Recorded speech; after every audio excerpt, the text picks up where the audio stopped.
सहकारी कारखाना 189 कोटीचं मनी लॉन्ड्रिंग त्याला नोटीस काढणार नाही. 70,000 कोटीचा सिंचन घोटाळा बरं का उपमुख्यमंत्र्यांचा किंवा सहकारी बँक घोटाळा त्यांना नोटीस काढणार नाही. त्यानंतर हसन मुश्रीफ यांच्या ज्या आलेल्या नोटीस आहेत त्या जाळून टाकतील. प्रफुल्ल पटेलला नोटीस निघणार नाही.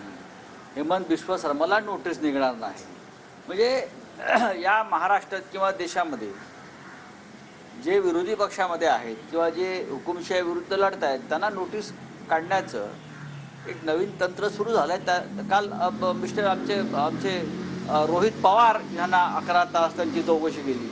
आज आमच्या किशोरीताई पेडणेकरांना बोलवलेलं आहे. रवींद्र वायकरांना नोटीस काढले. कोण आहे सगळे? हे सगळे भारतीय जनता पक्षाच्या हुकुमशाही विरुद्ध लढणारे लोक आहेत. काय 2 लाखाचा कुठे व्यवहार आहे, 5 लाखाचा व्यवहार आहे त्याच्यात नोटीस आहे. पण ह्यांची पोरं बाळं 10-10, 50-50 हजार कोटीचे घोटाळे करून पळून गेले, देशाला बुडवून पळून गेले. त्यांच्यावरती लक्ष नाही कोणाचं. संदीप राऊत यांना नोटीस आली आहे, मला माहिती आहे. त्यांचं हॉटेल आहे, त्या हॉटेलमध्ये खिचडीसाठी त्यांचं किचन वापरण्यात आलं. काय? आणि माझ्या मुलीने त्यांना मदत केली. याविषयी ईडी नोटीस पाठवते. किती हास्यास्पद आणि मूर्खपणा आहे.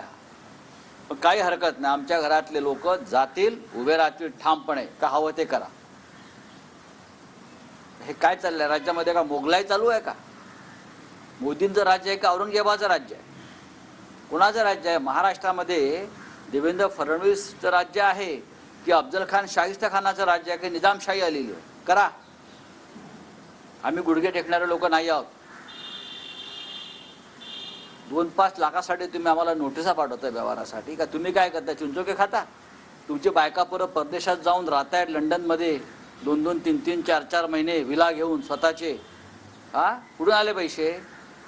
याचे प्रायोजक कोण आहेत सांगू का? पण आम्ही कुटुंबापर्यंत शिरणार नाही. आम्ही कुटुंबापर्यंत शिरणार नाही. लक्षात घ्या. आमच्यावर संस्कार आहेत. हे संस्कार बाळासाहेब ठाकरेंचे आहेत, यशवंतराव चव्हाण यांचे आहेत, उद्धव ठाकरे, शरद पवारांचे आहेत. हे आमच्यावर संस्कार. एखाद्याच्या कुटुंबापर्यंत जायचं. लढाई आमच्या शाने लढा ना तुम्ही. हिंमत आहे तर. नामर्द आहेत तुम्ही. आणि हे जे ईडी फिडी चाललंय ना, या ईडीवाल्यांना राम ने, प्रभु श्री राम ने बीजेपी को सत्ता में लाया है.